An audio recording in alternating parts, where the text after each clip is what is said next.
आतंकी हमले के बाद पहलगाम में सन्नाटा छाया हुआ है। पहलगाम इलाके में सड़कों पर सन्नाटा पसरा हुआ है। मशहूर पर्यटन स्थल यानी कि लोकप्रिय टूरिज्म स्पॉट है ये, लेकिन जिस तरीके से भारी डर का माहौल वहां पर बन गया है, आज लोग वहां पर दिख ही नहीं रहे। पर्यटन स्थल से वापस लौट रहे हैं तमाम यात्री। जो लोग अपनी बुकिंग कराकर बैठे थे वो कैंसिल कराते हुए नजर आ रहे हैं। जो लोग वहां पर मौजूद थे वो वापस लौट रहे हैं। टूरिज्म को बेहद बड़ा धक्का, कश्मीर को बेहद बड़ा झटका यहाँ पर लगा है। जिस तरीके से कश्मीरियों को ये आघात पहुंचाई गई है, आम लोगों को यहाँ पर निशाना बनाया गया है, उसके बाद आज वहां पर सन्नाटा पसरा हुआ है। लोग वहां पर बिल्कुल नजर ही नहीं आ रहे। गर्मी की छुट्टियां जब लोगों की पड़ती हैं तो लोग पहाड़ों का रुख करते हैं। ऐसे में आमतौर पर हमने देखा है किस तरीके से जम्मू कश्मीर लोग जाना बेहद पसंद करते हैं, क्योंकि धरती का स्वर्ग उसको माना जाता है। तमाम लोग यहाँ पर गर्मी की छुट्टियां मनाने के लिए पहुंचे हुए थे, लेकिन इसी बीच जिस तरीके से ये कायराना हरकत को अंजाम दिया जाता है, पर्यटकों को यहाँ पर निशाना बनाया जाता है, उनका धर्म पूछकर, उनसे कलमा पढ़वाकर अब वहां पर सन्नाटा पसरा हुआ है।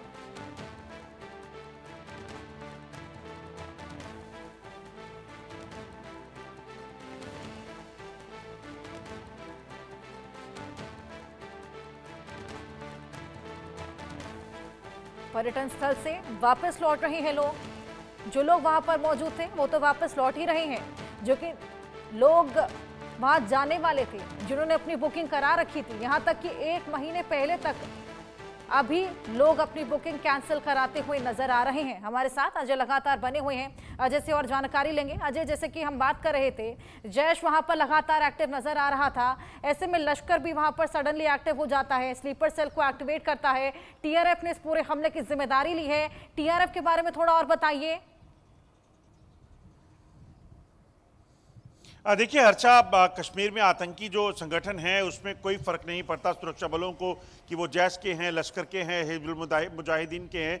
दरअसल ये सभी एक ही थाली के चट्टे बट्टे हैं और पाकिस्तान में इन सबको जो है वो पनाह मिलती है और उसके बाद ट्रेनिंग देने के बाद जम्मू कश्मीर में दाखिल करवाया जाता है। जो कल घटना हुई है उसमें टीआरएफ के जो लोग शामिल थे, दरअसल लश्कर तोयबा का ही एक ऑफशूट है, यानी कि एक नया नामकरण पाकिस्तान ने किया है। दरअसल जब आपको याद होगा कि जब पाकिस्तान पर प्रतिबंध लगना शुरू हुए, पाकिस्तान को इकोनॉमिकली फाइनेंशियल हेल्प जो मिलती थी दुनिया के कई देशों से, जब वो बंद हो गई, ग्रे लिस्ट में पाकिस्तान को जो है डाला गया तो आईएमएफ द्वारा, तो उसके बाद जो है पाकिस्तान ने ऐसा किया कि लश्कर, जैश और इन तमाम आतंकी संगठनों के एक ऑफशूट जो है वो तैयार किए, उनका नया नामकरण किया गया ताकि कभी भी अगर कोई आतंकी हमला हो तो उसमें पाकिस्तान का नाम ना आए। क्योंकि इससे पहले अगर आप देखें जब भी आतंकी हमले होते थे तो उसमें पाकिस्तान का नाम सीधे तौर पर आता था, क्योंकि लश्कर हो, जैश हो, हिजबुल मुजाहिदीन हो, ये पाकिस्तान से ही ऑपरेट करते थे।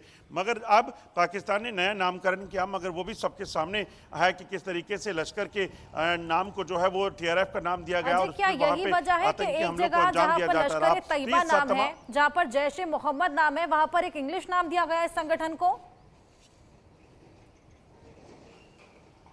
देखिए बिल्कुल, जैश ए मोहम्मद का जो नाम था कश्मीर टाइगर के नाम से कभी वो आतंकी हमले करता था, कभी फासिस्ट फ्रंट के नाम से हमले किया करता है।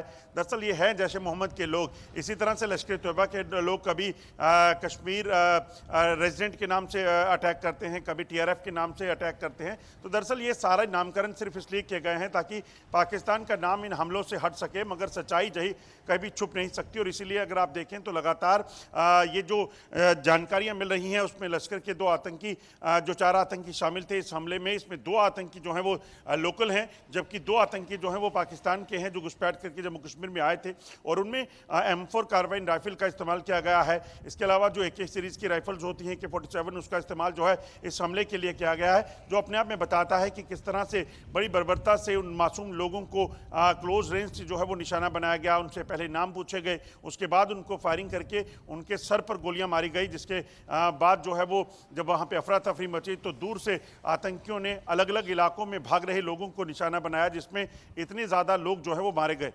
अजय, ये पता लग पाया है कितने आतंकी उस वक्त वहां पर मौजूद थे?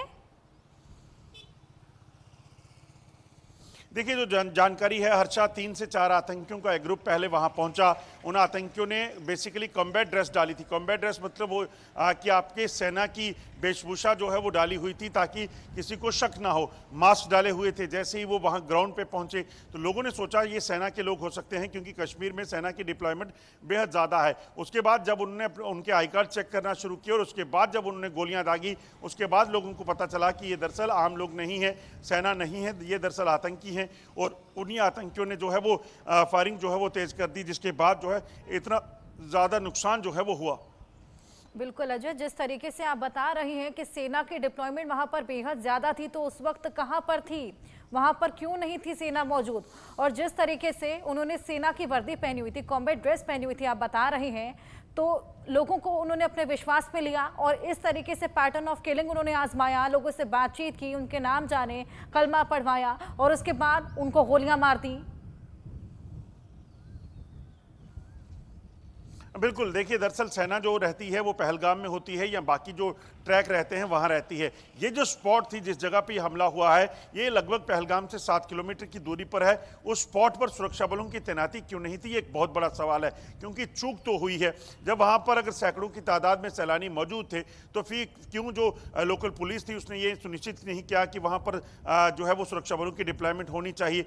क्यों एक भी सुरक्षा बलों का जवान वहाँ पर मौजूद नहीं था? और अगर था तो फिर क्या हमले के बाद ये सब जो है वहां से भाग गए थे? ये तमाम सवाल हैं और उसी कारण जो है माना जा रहा है कि आज गृह मंत्री जब श्रीनगर गए हैं, वहां पे बैठकें कर रहे हैं, उन बैठकों के बाद कहीं ना कहीं गाज उन अफसरों पे भी गिरेगी जो उस इलाके की जिम्मेदारी जिनके हाथ थी, जिनको उस इलाके की सुरक्षा को सुनिश्चित करना था। और बड़ा इंटेलिजेंट फेलियर भी है, क्योंकि एक ऐसी डेस्टिनेशन जो दुनिया भर में फेमस है पहलगाम, वहां पर सैलानी हजारों की संख्या में हर रोज पहुंचते हैं, वहां पर क्यों सुरक्षा बलों की तैनाती को सुनिश्चित नहीं किया गया था? इस चीज को लेकर भी कहीं ना कहीं गहन चर्चा होगी। जो आतंकी वहां पर छुपे हुए हैं उनके खिलाफ एक बड़ा ऑपरेशन तो चल ही रहा है, मगर उसके साथ साथ इस चीज को भी देखा जाएगा कि आखिरकार उस वक्त वहां पर सैनिक क्यों नहीं थे, उस वक्त वहां पर पुलिस की डिप्लॉयमेंट क्यों नहीं थी, और अगर थी तो वो लोग कहां उस वक्त गायब हो गए थे? बिल्कुल अजय, आपके पास मैं वापस लौटूंगी। एक और बड़ी खबर यहाँ दर्शकों को दे दें। पहलगाम आतंकी हमले को लेकर देश में गुस्सा है। पहलगाम और अखनूर में लोगों ने कैंडल मार्च निकाला। तमाम तस्वीरें हमने आपको दिखाई। अखनूर के खोड़ गांव में स्थानीय लोगों ने पहलगाम में पर्यटकों पर हुए आतंकी हमलों के लिए यहाँ पर कैंडल मार्च निकाला है और उसी की तस्वीरें आप देखिए। आक्रोश यहाँ पर लोगों में खासा है, क्योंकि जिस तरीके से टूरिस्ट वहाँ पर पहुँचते हैं, टूरिज्म को बढ़ावा मिलता है, ऐसे तमाम लोग जिनको रोजगार यहाँ पर मिलता है, यहाँ पर कश्मीर के टूरिज्म के पेट पर लात मारी गई है।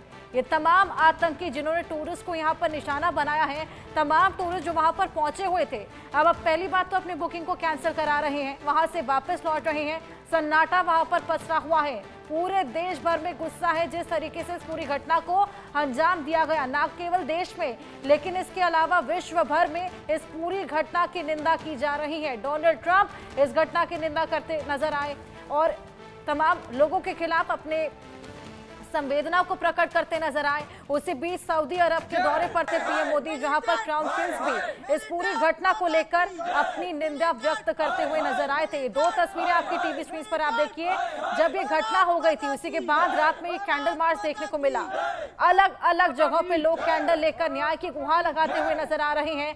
पाकिस्तान मुर्दाबाद के नारे लगाते हुए भी नजर आए।